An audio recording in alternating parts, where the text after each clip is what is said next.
পরিবারের সবাইকে একসাথে নিয়ে যে কোনো একটা খাবার জিনিস শেয়ার করে খেতে আমার বেশ ভালো লাগে। তাও যদি হয় বাবা মা এবং কি ভাইদের সাথে করে। এই মুহূর্তগুলো আমি সব সময় যখন শ্বশুর বাড়িতে যাই খুব মিস করি। তো হ্যালো এভরিওয়ান, আসসালামু আলাইকুম। সবাই কেমন আছেন? আশা করি সবাই ভালো আছেন। আলহামদুলিল্লাহ আমিও অনেক অনেক অনেক ভালো আছি। তো গাইস, এইদিকে দেখতেই পাচ্ছেন দুপুরবেলা করে একদম ঝাল করে ঝালমুড়ি মাখা করে বাসার সবাই মিলে খাবো। এই জন্য আমি প্রথমে কুচি কুচি করে কেটে নিয়েছি অনেকগুলো কাঁচা ঝাল এবং কি মাঠের টাটকা ধনিয়া পাতা, পেঁয়াজ ও আধকাঁচা টমেটো কুচি করে নিয়েছি। আমি কিন্তু বাবার বাড়িতে আসলেই মাঝে মধ্যেই আমরা এইভাবে ঝালমুড়ি মাখা করে খাই, তবে ঝালমুড়িটা আমি বরাবরই মাখি। আমি আজকে শশাটা দিতে একদমই ভুলে গেছি। যাই হোক, আজকের মতো এইভাবেই ঝালমুড়িটা মাখা করে খাওয়া যায়। আরো একটা জিনিস মিস করে ফেলেছি, যদি একটু লেবু থাকতো আরো অনেক মজা হতো। আমার ছোট ভাই এবং কি আমার মাঝে মধ্যে এভাবে হুটহাট বুদ্ধি চলে আসে। এই তো এই ছোটখাটো জিনিস যখন যেটা মনে চায় সেটাই করে ফেলি। মানুষের সংখ্যা যেহেতু বেশি, এই জন্য মুড়ি একটুখানি দিলে তো হবেই না, পুরো এক গাবলা ভরপুর করে ঝালমুড়ি মাখা করলাম। আমাদের বাড়িতে কিন্তু ছোট বড় সবাইকে দিয়ে 10 জন সদস্য আছে এবং কি আমার চাচাতো ভাই এর সাথে যুক্ত আছে। কারণ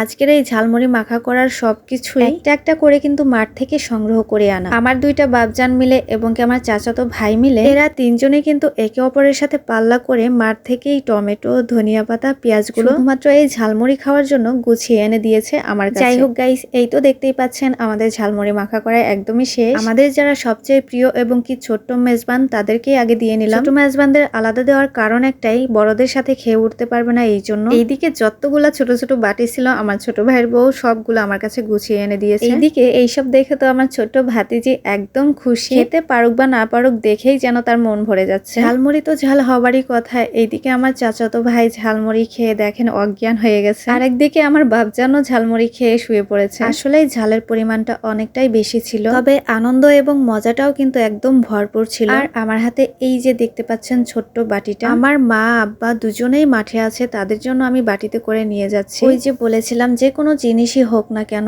আমার কেন জানি শেয়ার করে খেতে ভীষণ ভালো লাগে। যে কোনো জিনিসই হোক না কেন, সামান্য কোনো জিনিস হলেও দেখবেন যে ভাগাভাগি করে খাওয়ার মজাটাই আলাদা। চলে আসছি গাইজ ঝালমুড়ি মাখা নিয়ে মা আর আব্বার জন্য। তো দেখতে পাচ্ছি না, কোনো জায়গায় নাই। এখন হচ্ছে আমি ডাক দেব, মা ও মা, মা। আরো সামনে যাই দেখি, আব্বা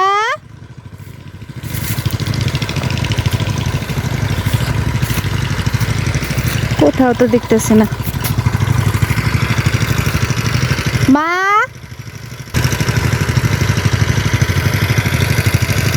আব্বা,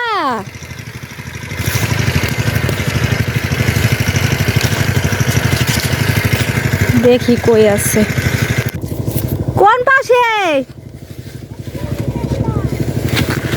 ওই পাশ দিয়ে খুঁজে পেয়ে গেছি গাইস।